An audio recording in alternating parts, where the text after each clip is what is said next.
मूषक जी, क्या हुआ? अब मूषक जी कैसे उत्तेजित हो गए? मूषक जी! अरे मूषक जी, ये क्या कर रहे हैं?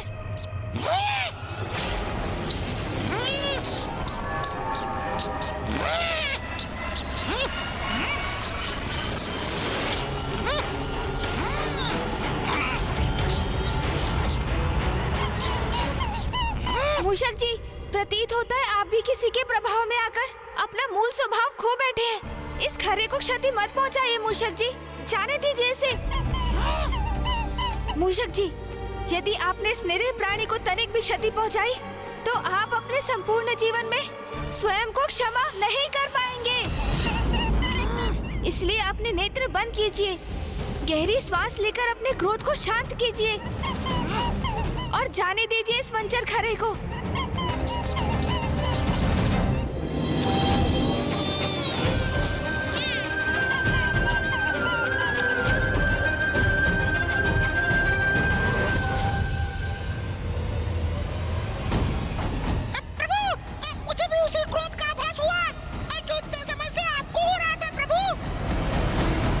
मेरे विचार से तुम्हें और मूषक जी को यहीं रुकना चाहिए। ये ऊर्जा विध्वंसकारी है, इसका प्रभाव तो अब मूषक जी भी झेल चुके हैं। यदि तुम सब और आगे बढ़े तो कदाचित इस ऊर्जा के प्रभाव से प्रभावित होकर कुछ अनिष्ट भी कर सकते हो। मैं ही आगे बढ़कर देखता हूँ क्या रहस्य है इसके पीछे। तब तक तुम यहीं रुको, उचित है। तब तक मैं और मूषक जी वहाँ से निगरानी रखेंगे।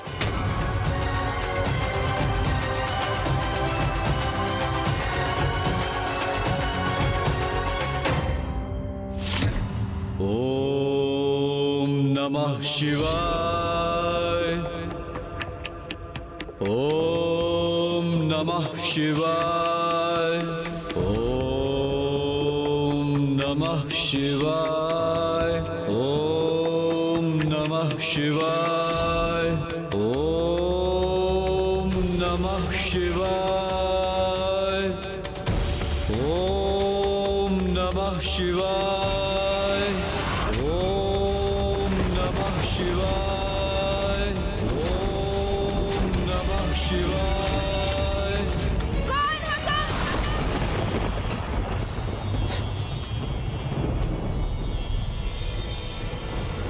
कौन हो तुम जो यहाँ आकर मेरे तप में व्यवधान डालने का दुस्साहस कर रहे हो? मैं गणेश।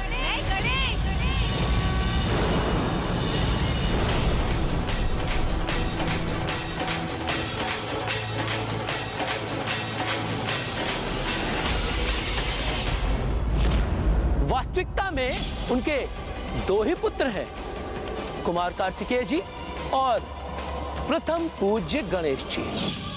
अच्छा, तो तुम हो गणेश? तुमसे पूर्व मैंने प्रश्न किया था, बताओ कौन हो तुम?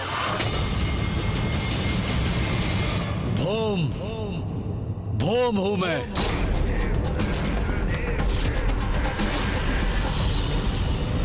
ये कौन है जिनका व्यक्तित्व एक अनोखी दिव्य दीप्ति से प्रकाशित है, जिनका रंग रूप इतना मनोहर और आकर्षक है, जिनके मुख पर क्रोध अवश्य है किंतु दुष्टता नहीं। इनकी लाल ऊर्जा के उत्पात से हम त्रस्त अवश्य हैं, किंतु इनके भीतर छिपी सकारात्मकता का भी आभास हो रहा है मुझे। इसलिए ये कोई असुर तो कदापि नहीं। तो फिर ये ऐसी विनाशकारी ऊर्जा का सृजन क्यों कर रहे हैं? महादेव पुत्र हो तुम, किंतु तुम तो तनिक भी महादेव के समान प्रतीत नहीं होते। महादेव का लंबा कद है, उनका गठीला बलिष्ठ शरीर तो उनके अति बलशाली होने का प्रतीक है।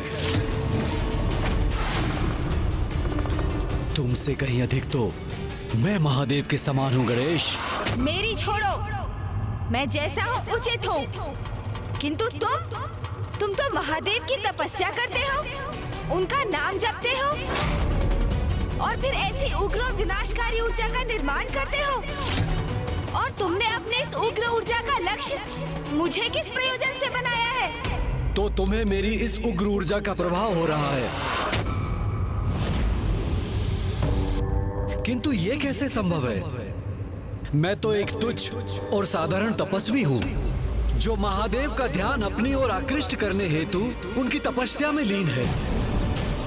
तुम तो प्रथम पूज्य गणेश हो, महादेव के प्रिय पुत्र हो, और तुम मेरी ऊर्जा से प्रभावित हो रहे हो।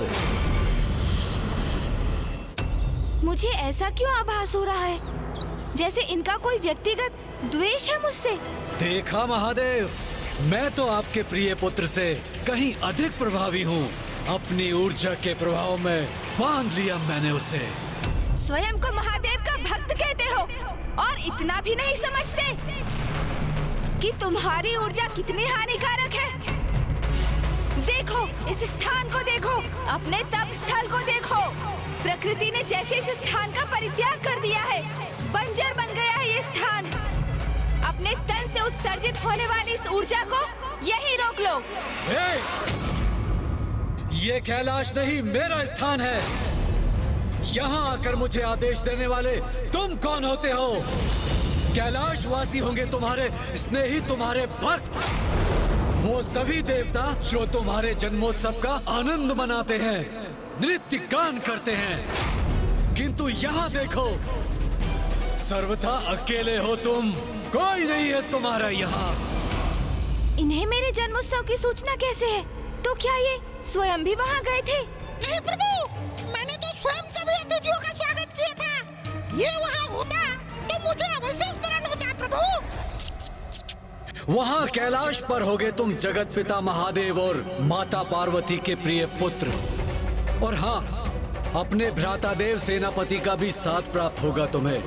किंतु यहाँ तुम मात्र और मात्र गणेश हो।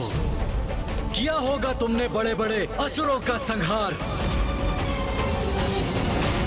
और हाँ, अपनी चतुराई से सर्वाधिक बुद्धिमान असुरों को भी अपनी बुद्धि से पराजित किया होगा तुमने। ये भी ज्ञात है मुझे कि सभी देवताओं को, यहाँ तक अपने भ्राता को भी संसार की परिक्रमा करने में अवश्य पराजित किया है तुमने, जिसके कारण तुम्हें प्रथम पूज्य होने का अधिकार प्राप्त हुआ है। किंतु यहाँ तुम्हें कोई पूजने वाला नहीं है। प्रभु, ये तो आपका अपमान किए जा रहे हैं।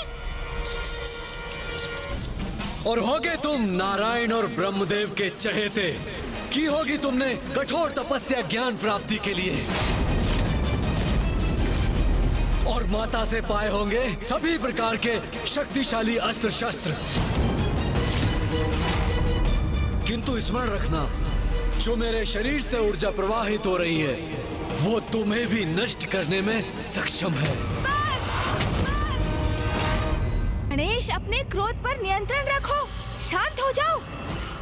जैसे किसी बवंडर में तीव्र वायु का प्रवाह होता है, उसी प्रकार तुम्हारे भीतर प्रबल क्रोध प्रवाहित हो रहा है।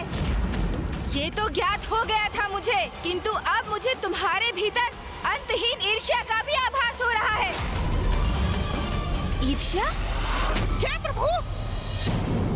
प्रभु, क्या है ये ईर्ष्या? मूषक जी, ईर्ष्या तो वो भावना है जो किसी वास्तविक अथवा काल्पनिक अभाव के बोध से उत्पन्न होती है, और जिसका आभास तभी होता है जब हम किसी से अपनी तुलना करते हैं, और हमें इस बात का क्षोभ होता है कि जो अन्य किसी को प्राप्त है और जिससे हम भी योग्य हैं, हम उससे वंचित हैं। किंतु ऐसा क्या है जो मेरे पास है और इनके पास नहीं? प्रभु, मुझे ज्ञात है आपके सूड। क्या मूषक जी? प्रभु, ईर्ष्या का तो कोई भी कारण हो सकता है ना। अब देखिए, आपके पास सूंड है, उसके पास नहीं। और ये भी संभव है कि आपके बड़े-बड़े लटके कान, उन्हें देखकर इसके भीतर ये भावना उमड़ती हो। ओहो, अब समझा प्रभु। कदाचित मेरे ही कारण ये सब हो रहा है। उसे इस बात की ईर्ष्या है कि मैं आपके साथ हूँ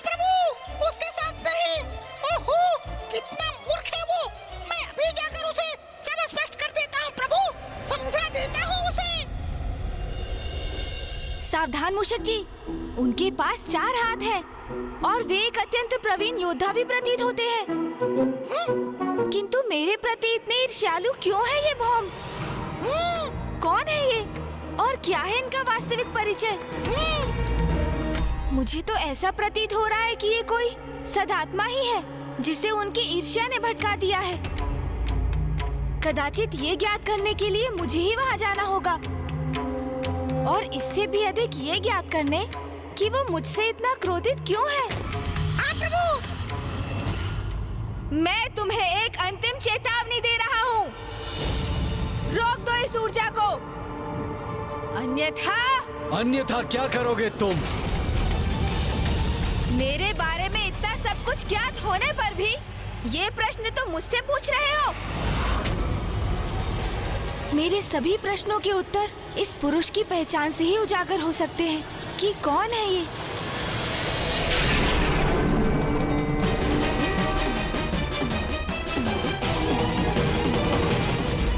मैं भूदेवी हूँ। मेरी अपनी कोई संतान नहीं। आपके श्वेत की जो बूंद मुझ पर गिरी, उसने इस बालक का रूप ले लिया। महादेव, आप उसे मेरे पुत्र के रूप में भेंट दे दीजिए। आज से तुम्हारा पुत्र कहलाएगा और तुम्हारे नाम से जुड़कर इसका नाम होगा भोम भोम। ये तो इसका मतलब है ये मेरे भ्राता है। प्रभु, कदाचित आपको इस ओर अपनी दृष्टि डालनी चाहिए। उस ओर देखिए प्रभु।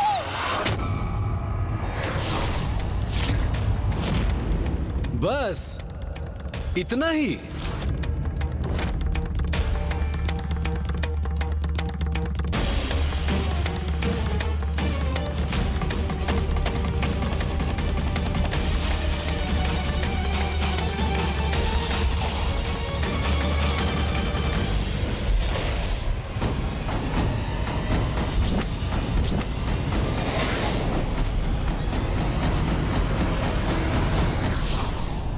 प्रणाम माता भूदेवी। आपने अपनी अंतर्दृष्टि से जो देखा वो सत्य है गणेश जी। भौम महादेव का पुत्र है। अब आपको ही कुछ करना होगा, अन्यथा महादेव के 2 पुत्रों में महायुद्ध छिड़ जाएगा, घोर अनर्थ हो जाएगा। मैं तुम्हें पर्याप्त चेतावनी दे चुका हूँ भौम, किंतु अब मैं सृष्टि को तुम्हारी उग्र ऊर्जा के प्रकोप से रक्षित करूंगा। तुम्हारा ये अहंकार, ये विश्वास कि तुम मुझे पराजित कर सकते हो, हास्यास्पद है। तुम रोकोगे मुझे? तुम्हें कदाचित तनिक भी भान नहीं कि मैं कौन हूं। अब मैं अपने वार से तुम्हें उचित परिचय दूंगा। संभाल सको तो संभालो मेरा वार, कि तुम मुझे पराजित कर सकते हो, हास्यास्पद है। तुम रोकोगे मुझे? तुम्हें कदाचित तनिक भी भान नहीं कि मैं कौन हूं, क्योंकि वीर अपना परिचय अपने शब्दों से नहीं देते, उनका पराक्रम ही उनका परिचय होता है। अब मैं अपने वार से तुम्हें उचित परिचय दूंगा। संभाल सको तो संभालो मेरा वार।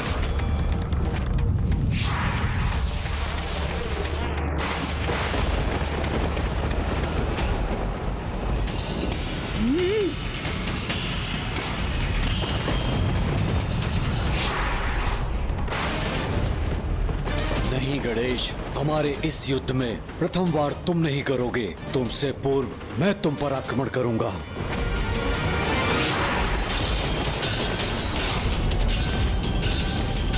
तुम युद्ध करोगे मुझसे? इतना दुस्साहस तुम्हारा?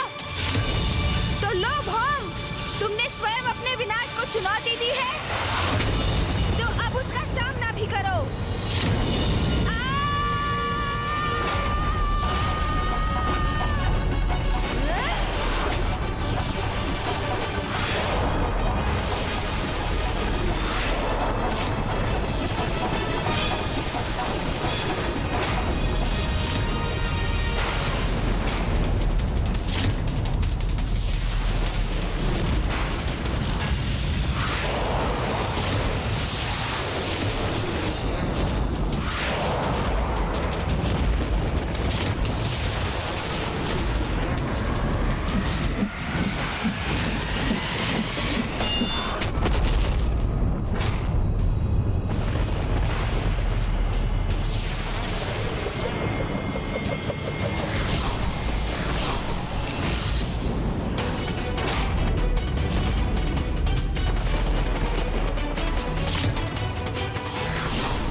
मेरे और इसके मध्य में क्यों आ गए तुमने मेरी योजना ही ध्वस्त कर दी।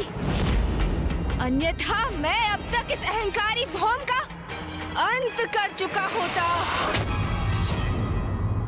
तुम्हें ज्ञात नहीं तुम ये क्या करने जा रहे थे। मैंने तुम्हें समझाया था ना अपने क्रोध पर नियंत्रण रखना। कैसे रखूं अपने क्रोध पर नियंत्रण जब मेरे क्रोध का स्रोत ये भौम मेरे समक्ष है। इसे नष्ट कर मैं अपने क्रोध को सदैव के लिए समूल मिटा देना चाहता हूँ। यदि कोई क्रोधित है इसलिए उसका नाश कर दो, ये उचित तो नहीं। और भौम के क्रोधित होने का एक कारण है जो मुझे ज्ञात हो गया है और तुम्हें भी ज्ञात करना चाहिए। तब तुम उसके क्रोध के मूल कारण को समझोगे। नहीं समझना, मुझे कुछ नहीं समझना। इस भौम को उचित पाठ सिखाने से अब मुझे कोई नहीं रोक सकता। गणेश, तुम अपने स्वभाव के अनुरूप व्यवहार नहीं कर रहे हो। भौम की उग्र ऊर्जा से प्रभावित हो तुम, इसलिए क्रोध में अपना आपा खो रहे हो। हाँ, वही उग्र ऊर्जा जिसे लौटाना अस्वीकार किया है इसने। अब हटो मेरे मार्ग से। इसकी उग्र ऊर्जा का उचित प्रयोग करना है मुझे। अंत करना है इसका मुझे। तुम कौन होते हो मेरा अंत करने वाले गणेश? भौम, आप कुछ क्षणों के लिए शांत रहेंगे? क्या आप ये देखने में सक्षम नहीं मैं स्वयं को ही शांत करने का प्रयास कर रहा हूँ और आप अपने उग्र शब्दों से अग्नि में घृत का कार्य कर रहे हैं। अच्छा, तो अब तुम इसकी ओर से बोल रहे हो और मेरे ही विरुद्ध हो गए हो। गणेश, मुझे सुनो, शांत हो जाओ। यहाँ किसी युद्ध अथवा रक्तपात की कोई आवश्यकता नहीं है। तुम्हें आवश्यकता हो ना हो, मुझे आवश्यकता है। मैं इस युद्ध के कारण को अभी समाप्त कर देता हूँ। गणेश, हटो मेरे मार्ग से अभी इसी क्षण, अन्यथा क्या तुम मुझ पर वार करोगे? मुझ पर?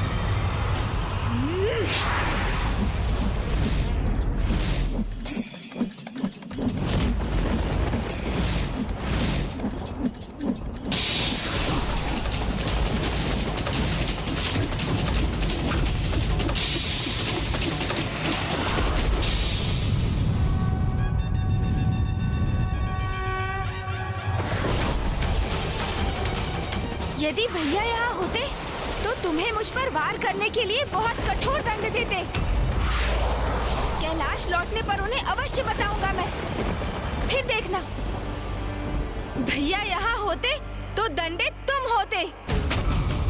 इस अहंकारी रक्तवर्णी युवक की रक्षा करने और मेरे विरुद्ध जाने के लिए।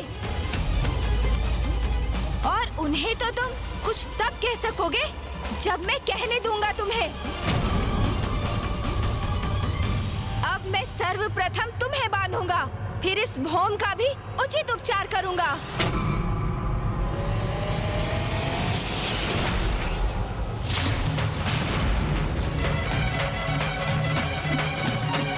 स्थिति तो नियंत्रण के बाहर जा रही है और ये सब भौम के उग्र धूम्र के कारण हो रहा है, जो गणेश अर्थात मेरे उग्र स्वरूप के ऊपर मंडराकर उसे और भी आवेशित कर रहा है। उसको इस धूम्र के प्रभाव से रिक्त करना होगा मुझे, और तब मैं उसे भौम का वास्तविक परिचय दूंगा। किंतु ये तभी संभव हो पाएगा जब मैं भौम को किसी प्रकार शांत कर उनके प्रभाव को रोक सकूं।